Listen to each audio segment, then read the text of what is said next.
Halo Sobat Sipaling Chelsea, Assalamualaikum warahmatullahi wabarakatuh. Salam sehat selalu untuk teman-teman semua dimanapun berada. Dan selamat datang kembali di channel Ilham Sipaling Chelsea. Here we go, Gerald Hato ke Chelsea. Ya, dilansir dari Fabrizio Romano, breaking, Gerald Hato ke Chelsea. Here we go. Kesepakatan dengan Ajax tercapai dengan biaya lebih dari 40 juta euro. Hato akan menandatangani kontrak jangka panjang di Chelsea karena ia hanya ingin bergabung ke Chelsea musim panas ini. Kemudian ya, di 30 menit yang lalu Fabrizio Romano menambahkan ya, Gerald Hato telah diizinkan pergi ke London untuk menjalani tes medis dan kemudian ia akan menandatangani kontrak berdurasi 7 tahun di Chelsea. Biaya senilai 43 juta euro ditambah klausul penjualan kembali. Ya. Jadi kan kemarin ya kalau tidak salah Ajax itu dikabarkan dilema ya terhadap transfer Gerald Hato, di mana mereka menginginkan senilai 60 juta euro, tetapi Chelsea tidak mau ya mengikut apa yang diinginkan oleh Ajax dan bertahan di angka tidak lebih dari 40 juta euro. Sampai akhirnya Ajax itu melunak, teman-teman. Ajax itu melunak. Ya. Dimana kalau kita melihat apa yang ditulis oleh Mike Verwij ya, di akun Absolute Chelsea ya, saat ini Chelsea enggan mengajukan tawaran lebih dari 41 juta euro untuk Gerald Hato. Ajax yang awalnya menginginkan 55 sampai 60 juta euro sedang mempertimbangkan berbagai opsi dan kini tampaknya bersedia menerima paket antara 43 juta sampai 45 juta euro dengan atau tanpa bonus. Ya, dan ya akhirnya proses transfer ini selesai.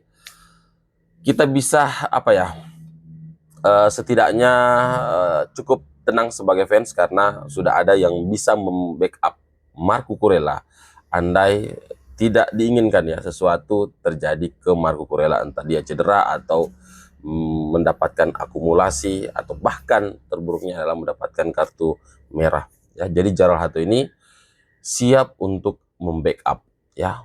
Jadi kenapa Chelsea tidak mau membayar lebih dari 40 juta euro ya? Mungkin ya cara pandang Chelsea untuk mendatangkan Gerald Hato berbeda dengan cara pandang Ajax menilai Gerald Hato ya.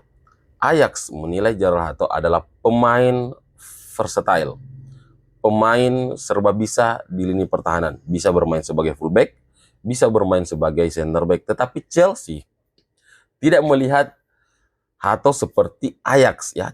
Yang dilihat Chelsea dari Hato adalah pemain ini akan ditambahkan ke skuad utama untuk membackup Marco Kurela, untuk menambah kedalaman skuad ya. Jadi Chelsea tidak akan membayar lebih dari 40 juta euro untuk pemain yang akan menjadi backup dari Marco Kurela ya.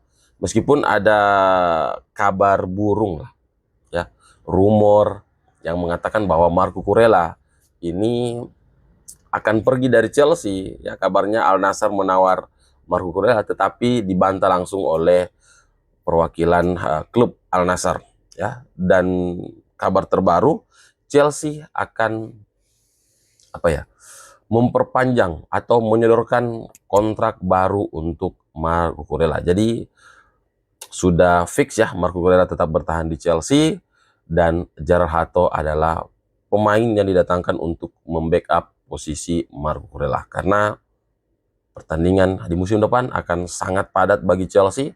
Premier League, Champions League, FA Cup, Carabao Cup ya. Jadi Chelsea harus punya kedalaman skuad yang lebih mantap ya, karena kalau kita melihat apa yang dilakukan oleh tim rival seperti Liverpool yang kabarnya sudah apa ya, mencapai kesepakatan secara personal dengan Alexander Isak ya, dengan kontrak berdurasi 5 tahun ya, 5 tahun atau 6 tahun ya, kontrak jangka panjang, dan ini bisa menjadi apa ya, kandidat juara Premier League musim depan. Luar biasa, Liverpool sangat boros di bursa transfer kali ini. Saya pun apa ya,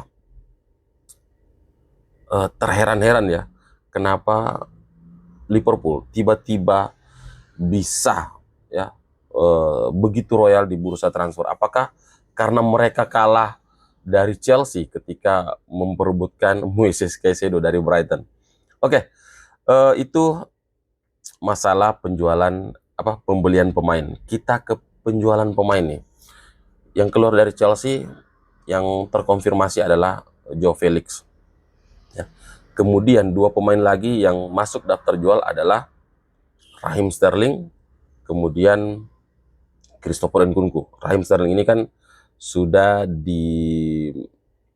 sudah diobral dengan harga 20 juta pounds ya. Tinggal menunggu apakah Fulham benar-benar akan datang untuk membayar Raheem Sterling ya, karena Fulham lah yang paling dekat saat ini. Dan tentu Chelsea juga mempertimbangkan tawaran lain, entah ada yang datang dari Liga Saudi ya, karena ya itu adalah tempat penjualan yang sangat cocok untuk Chelsea ya, untuk pemain-pemain yang sudah tidak masuk rencana Enzo Maresca di musim depan. Sementara Christopher Nkunku juga mendapatkan diskon ya untuk pemain atau untuk tim yang bersedia membayar pemain ini ya, kalau tidak salah lebih dari 40 juta pounds ya, bandrol yang ditetapkan untuk Christopher Nkunku ya, karena kita sudah mendatangkan Gerhato, kemudian Xavi Simons ya, mungkin beberapa hari ke depan akan bergabung juga ke Chelsea. Sementara Garnacho ya, saya rasa dia akan datang ya kalau Raheem Sterling dan Christopher Nkunku pergi dari Chelsea, tapi dengan satu syarat kalau tidak salah ya, dari Chelsea harganya tidak lebih dari 30 juta pounds ya. Chelsea hanya akan membeli pemain potensial ya, seperti itulah bisnis yang sedang dilakukan oleh Chelsea. Kemudian ada 2 pemain yang sebenarnya tidak akan dijual, tapi statement Chelsea terbaru bahwa kedua pemain ini bisa saja dijual kalau ada tawaran yang bisa lebih baik untuk kedua pemain ini. Dia adalah Nicholas Jackson dan juga Kieran Dessborough. Nicholas Jackson ini bisa bisa menjadi penjualan yang menguntungkan untuk Chelsea ya, di situasi transfer antara Newcastle, RB Leipzig, Manchester United, Liverpool ya. Jadi situasi transfer mereka ini akan menguntungkan Chelsea. Bahkan pemain yang belum bergabung ke Chelsea pun ini bisa membuat Chelsea untung ya di situasi transfer mereka. Pertama, Nicholas Jackson ya, ini kabarnya dibanderol dengan harga 65 juta euro ya. Newcastle, Manchester United itu berminat ya, tetapi tidak menjadikan Nicholas Jackson target utama. Kemudian kabar terbaru, Barcelona juga menginginkan Nicholas Jackson untuk mengantisipasi kepergian Lewandowski, karena kontrak Lewandowski itu kalau tidak salah berakhir di bursa transfer musim panas tahun depan ya, di 2026 ya. Jadi Nicholas Jackson dipandang sebagai pengganti yang cocok untuk Robert Lewandowski ya. Sementara Manchester United ya, ini kabarnya sudah semakin dekat dengan Benjamin Sesko, dan di beberapa hari ke depan mereka akan melakukan face to face ya, tatap muka, untuk membahas transfer Benjamin Sesko ke Manchester United. Itu artinya Newcastle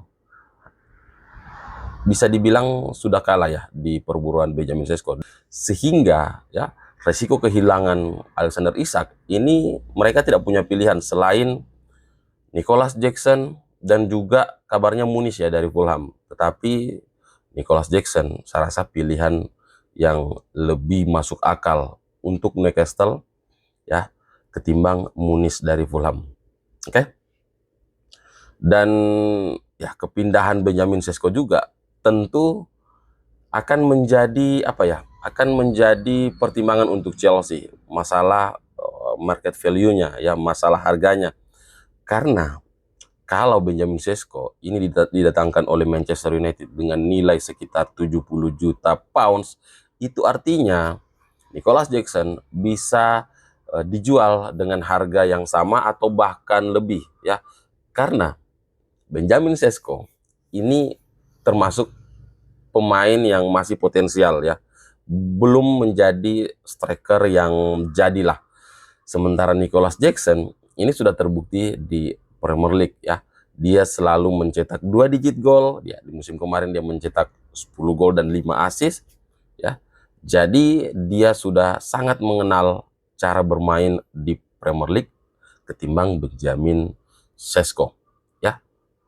Kemudian ya, keuntungan yang kedua dari situasi transfer yang melibatkan RB Leipzig, Manchester United, Liverpool dan juga Newcastle ini adalah pemain yang belum juga jadi pemain Chelsea ya. Dia adalah striker dari RC Strasbourg ya. Chelsea hampir mencapai kesepakatan mengenai persyaratan pribadi dengan penyerang tengah Strasbourg, Emmanuel Emega ya, untuk musim panas ini. RB Leipzig untuk musim panas mendatang. RB Leipzig menganggap Emega sebagai prioritas utama jika Benjamin Sesko hengkang ya, dan telah melakukan kontak dengan Chelsea. Belum juga menjadi pemain Chelsea ya, tetapi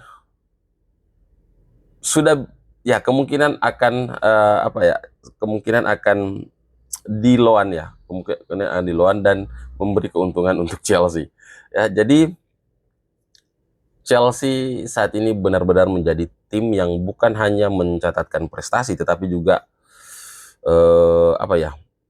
tetapi juga menjadi tim yang begitu antusias di bursa transfer terkait bisnis ya, keuntungan dari berbisnis penjualan pemain. Makanya tidak heran kalau Chelsea sangat-sangat cepat untuk membeli pemain-pemain muda yang berbakat. Contoh pemain yang mungkin akan sedikit menguntungkan kita adalah Marc Guiu yang katanya akan diloan ke Sunderland. Chelsea memberikan syarat ke peminjam Marc Guiu adalah tim peminjam harus membayar penuh gaji Marc Guiu, kemudian ditambah biaya transfer. Ya, jadi Chelsea tidak akan mengeluarkan uang untuk membayar gaji Marc Guiu. Ya. Kemudian Chelsea mendapatkan fee. Ya, ini cara berbisnis Chelsea ya saat ini. Kemudian ketika Marc Guiu tampil bagus di Sunderland, dia bisa kembali langsung ke tim utama, atau ya ini prediksi saya, atau ketika Chelsea menganggap bahwa pemain ini belum cukup untuk masuk ke tim utama dan harganya bagus ya, tentu pemain ini akan dijual. Situasinya mungkin akan sama dengan Renato Veiga ya. Renato Veiga dipinjamkan ke Juventus, kemudian tampil bagus di Juventus. Atletico Madrid kabarnya ingin mendatangkan Renato Veiga, tetapi tidak sanggup membayar dengan nilai 35 juta euro ya.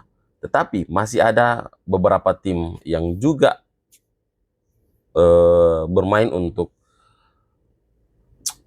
bermain di Champions League yang menginginkan jasa Renato Veiga. Jadi kita tunggu saja Renato Veiga ini bakal kemana ya. Jadi itu pemain-pemain yang kemungkinan besar akan dijual oleh Chelsea di bursa transfer musim panas ini ya. Kerendes Burhal ya tidak dijual ya, sama dengan Nicolas Jackson. Tetapi kalau harganya pas Chelsea akan menjual Kieran Demirbay, dan kabarnya Fulham saat ini sedang berusaha ya mencari cara untuk mendatangkan Kieran Demirbay dari Chelsea. Sementara back senior kita ini cukup menyedihkan ya, Ben Chilwell sudah tidak masuk rencana Enzo Maresca ya, masuk daftar jual, plus tidak ada tim yang mau membayar Ben Chilwell, tidak ada tim yang menginginkan Ben Chilwell ya untuk berada di skuad mereka ya. Jadi cukup cukup disayangkan ya, pemain yang sangat bagus di posisi fullback kiri ya, harus menerima kenyataan bahwa tidak ada satupun tim yang menginginkan jasanya di lini pertahanan. Oke, mungkin itu dulu yang bisa saya share di video kali ini ya. Kita akan bertemu di here we go berikutnya ya, karena Chelsea akan memasuki hari-hari yang sibuk di bursa transfer ya, bukan hanya sibuk dalam urusan pembelian pemain, tapi juga sibuk dalam urusan penjualan pemain. Oke, terima kasih sudah menonton video ini sampai akhir. Saya Ilham Sipaling Chelsea. Assalamualaikum warahmatullahi wabarakatuh.